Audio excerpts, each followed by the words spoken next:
Hi, I'm Shane Vande Voort, ANPIA, Platinum CSIP, Designated Pilot Examiner, and today we're going to talk about preparing for emergency procedures.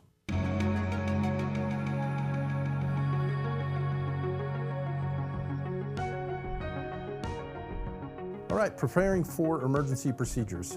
Today we're going to talk about preparing for those emergency procedures both for your check ride and for the real world after your check ride. On the check ride, we're looking for an applicant to meet only a minimum standard. That's what we're evaluating them on. But in the real world, you want to go beyond that. So we like to train, in the Cirrus world, we like to train to above a higher standard, so we're prepared for that unexpected. So on the check ride, if I were your evaluator on a check ride, I would simulate a scenario and expect you to handle it in accordance with the manufacturer's recommendations or FAA standard recommendations. And that's what I'm going to set up, what I'm going to look for. Lower stakes in the real world where we're actually dealing with an emergency. So we want to go beyond that, but check ride day, we're looking at just what the FAA is looking for there. So prepping for the check ride. If you're prepping for any check ride in a Cirrus aircraft, the best way I think to prepare for those emergencies that you might see as a simulation is to sit in the airplane and prepare for them. So get out your emergency procedures section of the POH or AFM and look at those procedures. Think about which ones need to be committed to memory, which ones you'll have time to reference a checklist for, and then head out to the airplane to take a look at them. During the check ride, if an examiner simulates an emergency and you're not sure the nature of that emergency, what kind of fire it is, don't hesitate to clarify with the examiner so you can better handle the simulated emergency. But I think that practice in the airplane on the ground at zero ground speed is so valuable for both pre-check ride preparation and general preparation for emergency procedures. You can develop muscle memory, you can get a tactile experience working the checklist in the airplane, knowing where switches, circuit breakers, and other items are.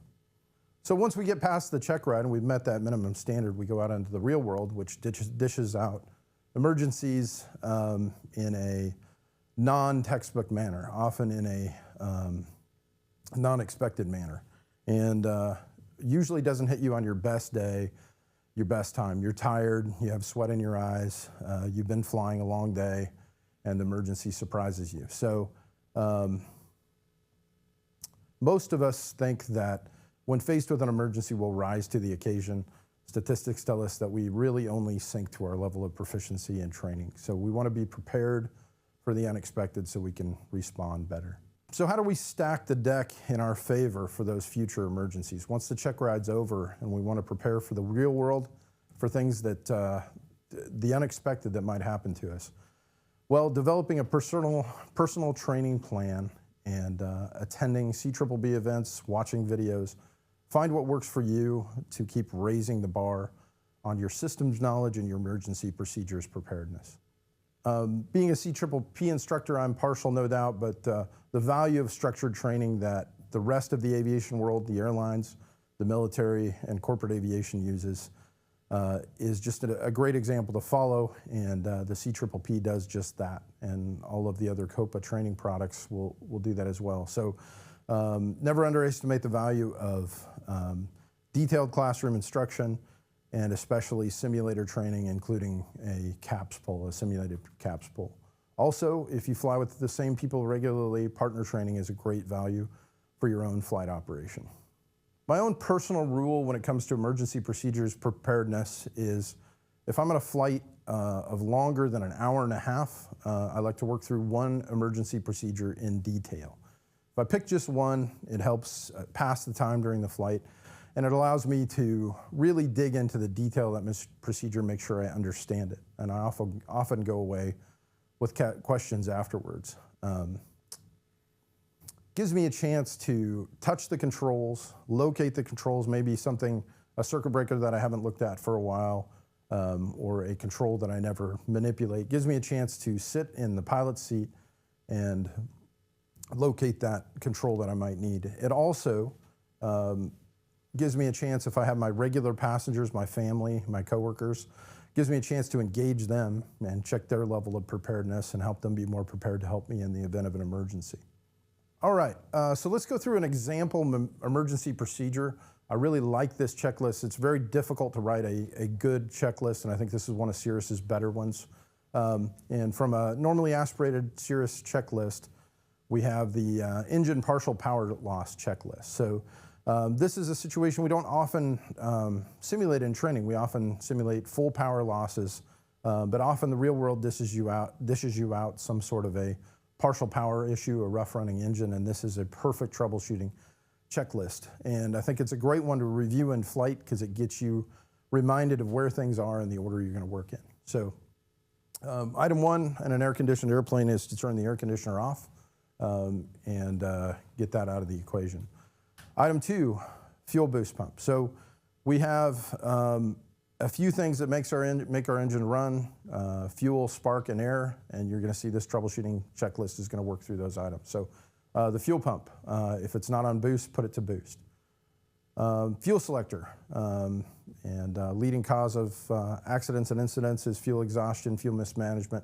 Fuel selector, switch tanks, makes sense. Mixture control, make sure it's appropriate, move it if needed. And then power lever sweep, moving it. Whatever you're doing is not working, so move it to a different level. Then the one I see a lot of Cirrus pilots in normally aspirated airplanes forget about is that alternate induction air valve, the little red knob down low by your ankles. That is a separate path of air to the engine and would be a likely solution to an air problem, an induction problem. Ignition switch, notice it doesn't just say make sure it's on both. Check each individual mag. You could have one magneto that is sabotaging the other one that's malfunctioning. And then land as soon as practicable, and some other warnings in that checklist as well. But I think that's a perfect example of a checklist you can run through in the airplane on a long, boring cross-country flight and enhance your preparedness and your systems knowledge. And you may come out of that with a few notes, questions you want to ask your mechanic or your flight instructor.